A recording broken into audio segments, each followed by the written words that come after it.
School বা কলেজে কখনো ফেল করা হয়েছে কোনো সাবজেক্টে? হ্যাঁ, একটা সাবজেক্টে ফেল করা হয়েছিল স্কুলে।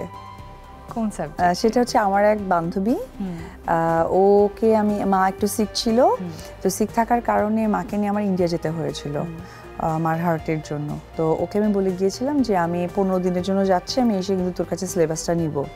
তো খুব বিশ্বাসের সাথে আমাকে বলল যে তুই একটা কাজ কর, দেখ লাল যে মার্কগুলো দেয়া ওগুলো হচ্ছে গিয়ে আমাদের সব কিছু, তো তুই ওগুলো নিয়ে যা। আমি আচ্ছা ঠিক আছে। তাই আমি ওই টিক মার্কগুলো নিয়ে গেলাম, এগুলো ইচ্ছা মতো পড়েছে, যেহেতু সায়েন্সের স্টুডেন্ট ছিলাম, পড়ে মুখস্থ টটস্থ করে এক্সাম দিয়েছি। এক্সামে গিয়ে দেখি যে এক্সাম ক্লাসেই বুঝতে পেরেছি যে আমার এই সাবজেক্টটাতে খারাপ যাবে, ফিজিক্সে এটা আমার খারাপ যাবে, কারণ ফিজিক্সে হচ্ছে একদম গুণে পড়াশোনা করা যায়, যা মার্ক পাবো ওটা মুখস্থ করা যায়, আর কমন না আসলে কিছুই নাই, এরকম আর কি ব্যাপারটা। পরে ওটাতেই আমি করেছিলাম। এটা আমার বান্ধবী আসলে একটু চালাকি করেছিল যে যাতে ও ঠিকঠাকভাবে পার না হয়ে যায়, কারণ আমি তো বগুড়ায় আলহামদুলিল্লাহ সব কিছুতে অনেক বেশি সাকসেস, নাচে সব কিছু, তো এটা হয়তো বা তারা চেয়েছিল।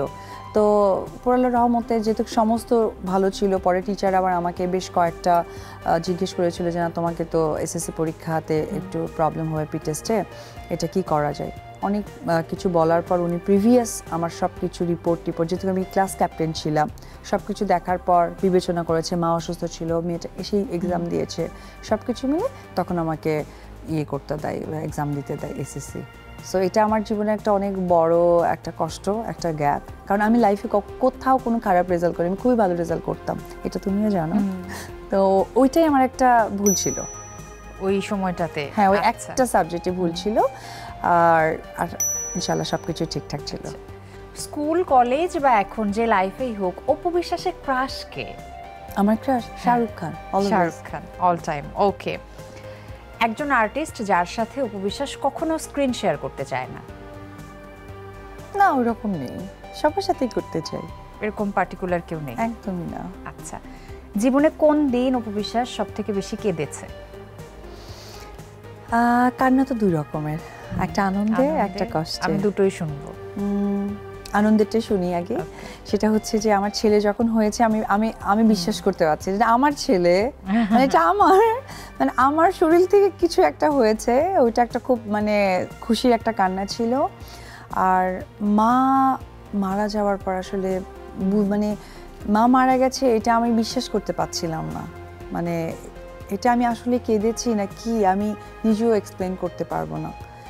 এখনও ওই জিনিসটা মনে পড়লে কষ্ট লাগে যে মা নেই, আমার ডিসিশন নিতে অনেক অনেক হয়, কষ্ট হয়, আমি কিছু করতে পারি না। আর জয় পৃথিবীতে আসা ছাড়া খুব আনন্দের একটা দিন জীবনে, যেটা কখনোই তুমি ভুলবে না?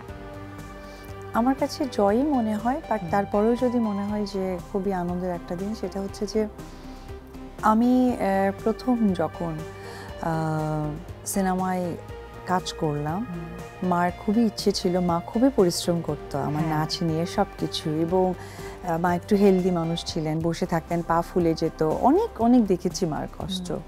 তো সেই জায়গা থেকে মা চেয়েছিলেন যে বড় কোনো পোস্টার বা বিলবোর্ডে আমার ছবি দেখতে।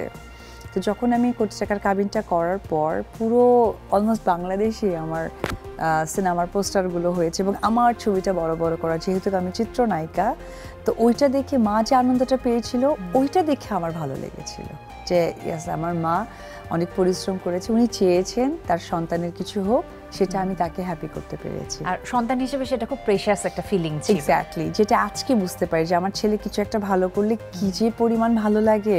ইনফ্যাক্ট আমি প্রে করি এরকম যে আমার যদি কোনো পুণ্য থাকে তা পুরোটাই জয় পাক, আর আমার যত সকল কষ্ট আছে ও ভুল করলে ওই কষ্টটা আমাকে দিয়ে দিক, দ্যাট ইজ কল, এটাই মনে হয় মা।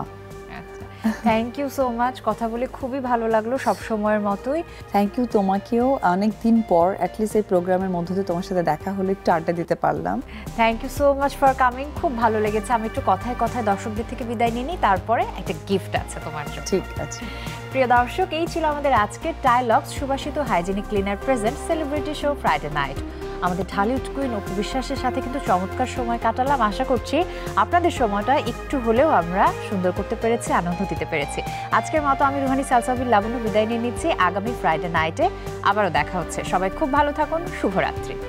তোমার জন্য আছে অথেন্টিক কসমেটিক ব্র্যান্ড হার্লেন স্টোরের পক্ষ থেকে গিফট হ্যাম্পার। Thank you. মাঠের অলরাউন্ডার আমি, আর ঘরের অলরাউন্ডার টাইলক্স। টাইলক্স টয়লেট ক্লিনার, ক্লিন মানেই টাইলক্স।